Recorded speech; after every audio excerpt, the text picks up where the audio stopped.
Hi, Eagle sports fans and Philadelphia fans and everything Pennsylvania sports. A lot has happened this past week. Um, so first things first, the Eagles got off to a rough start. They played the Giants, looked good for a quarter, and then went to bed. So what are we going to do? Um, that's they've lost two straight for the first time in a while. Um, I can see losing to Denver. I think a lot of us had them at 4-2 at this point in the season, but we didn't think that the offense would look this bad. I don't really blame Vic Fangio in the defense. Um, and because when you're out on the field all the time and your team leads the NFL in 3-and-outs, it's really hard to play in the second half when you're fatigued. I know Vic Fangio in his press conference today stated that some of that was on him, not the proper play calls to cover up some of the weak areas, cover up the mistakes.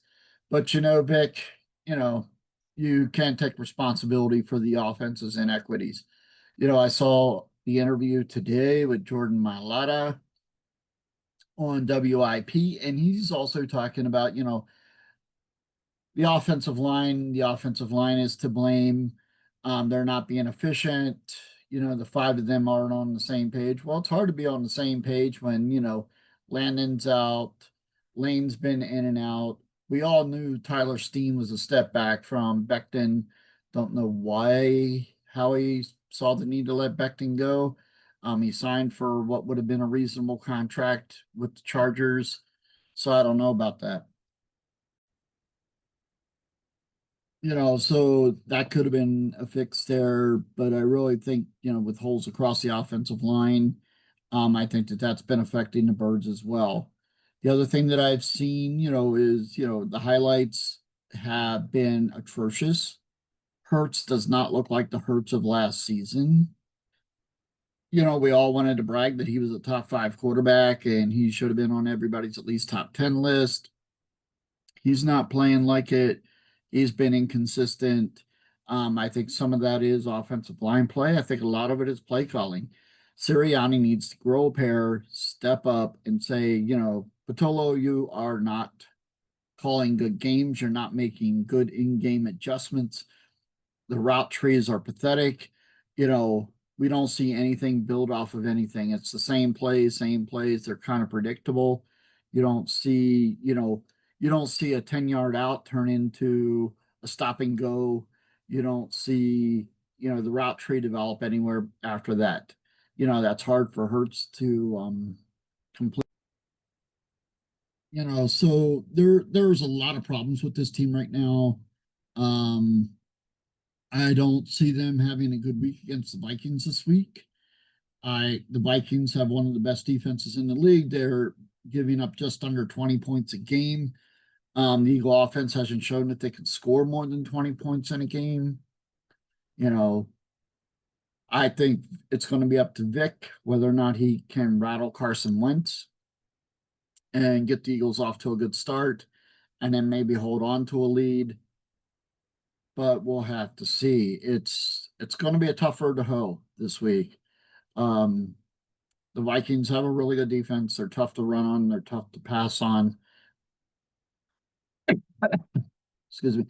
And like I said, they're one of the league leaders in points allowed. So Birds really need to step it up this week. And, I'm tired of hearing that, oh, as long as we win, this team isn't winning. I have a hard time seeing this team winning any games the rest of the season unless things change. Um, so is 4-13 a possibility? You believe it is. When I think if that happens, Sirianni's gone, and especially if he doesn't do something about Patullo, I think the both of them are gone at the end of the year. Um, I know Vic has said he's done with head coaching.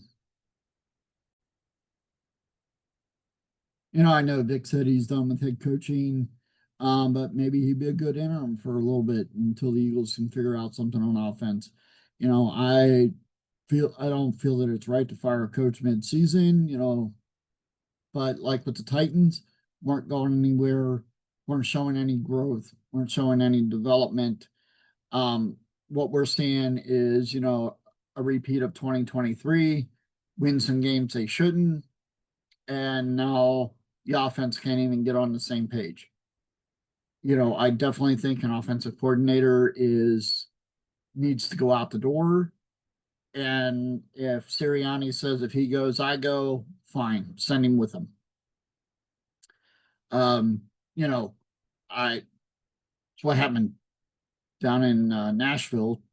Titans got rid of the head coach. O-line coach was the father, and he walked too. So, hey, whatever it takes to get this team back on track, whatever they have to shake up to get this team back on track, even if it's sacrificing a season. But I think this has been a pathetic display coming off of a Super Bowl season. I really do.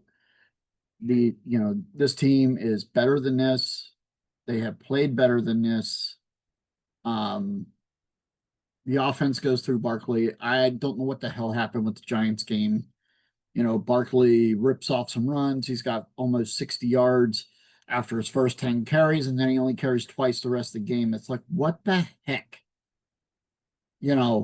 There's just something wrong here. And, I almost think that the Davius is, I just know I mispronounced his name. I'm sorry. Smith's retirement, I think, has a lot to do with that locker room. A lot of these guys want to come, they want to play, they want to be on a Super Bowl contender, and there's something going on there that he was willing to walk. I know that's not the story. He, just feels like he doesn't have it anymore. And why should he feel like he has it if he's in a dysfunctional locker room? And I've yet to see any leadership on this team. I know Hurts is the leader and all that crap, but I've not seen true leadership during a game. I've not seen him step up or even get in anybody's face during the game and say, hey, look, you need to get this done. Um, on defense, there's no leadership, or Jalen Carter wouldn't have done some of the things he's done. God, we miss PG. I know some people throwing around his name. Hey, he should come out of retirement. No, he left on top. He should stay left. Um, but there is no way that he should come out of retirement as much as people would like. There's also people saying, Cincinnati, if there's a fire sale there, go get Hendrickson. Howie may do that if he needs to, but I don't see him spending that kind of money, not on a guy for a 1 year contract or a half a season contract, unless somehow or another he talks the Bengals into paying him for the year, and he plays for Philly for half or a third of what his salary is supposed to be, but which may be an option. But on defense, I don't see, linebacker play is really good. Defensive line, no pass rush. Maybe they need to move Jihad Campbell up to edge and let him get a head start off the edge, especially with Nakobe Dean coming back. Him and Zach played pretty well, but Nakobe with that torn tricep, you never know. BG was out for a while, was supposedly healthy, and then his tricep goes in the Super Bowl again. So I don't think, you know, Nolan Smith's going to be back anytime soon. And, Nakobe with his knees is an issue as well. Um, but something needs done. This team needs shook up from the top down. Somebody needs to grow a pair, just step up and say, hey, I'm in charge here. You guys are going to listen, and this is what the deal is. And I don't see that coming from Sirianni. He almost looks like he wants to cry at every press conference. He gets asked about the offense. He's evasive. Um, I think it's a subject he doesn't want to address as well. But, until they do, I don't see this team winning another game. I don't see them winning, 4 more games. I don't see them sneaking into the playoffs at all, not unless stuff changes in a hurry. So Vikings 35, Eagles 14 this week. That's all I see happening. I see Hurts getting sacked, maybe throwing a pick. Thank God they finally got rid of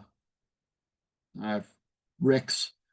So this team needs help, and I blame Howie for a lot of it, for letting some guys go. Um, you know, wasn't necessarily money. What got lost was leadership, and I just don't see it. Um, so I just want to move on to one more thing from this week. It's non-Eagles related. The Penn State firing James Franklin. Um, kind of saw that coming this season. After the Oregon game, and then watching them against UCLA, it looked like Penn State just rolled over and gave up. It looked like they quit. Looked like they quit against Northwestern. So, um, at that point, the only thing you can do is get rid of the coach. If the players aren't going to play for him. I've been a long time Penn State fan, as long as I can remember. Um, Going back into the 70s. So I remember a lot of success. I remember the controversy coming out of the controversy. So I do thank Franklin for his input, for what he did. But I've never seen a Penn State team quit. And that's what they looked like they did against UCLA. And that's what it looked like they did against Northwestern. So that's all I have for this week. I'll try to put together something a little more in depth, like the first videos, but this one is, more of another rant about the Eagles than an objective view. So, you know, if you hit like and subscribe, that would be great. If not, that's okay too. Not everybody likes everybody on YouTube. Have a good day.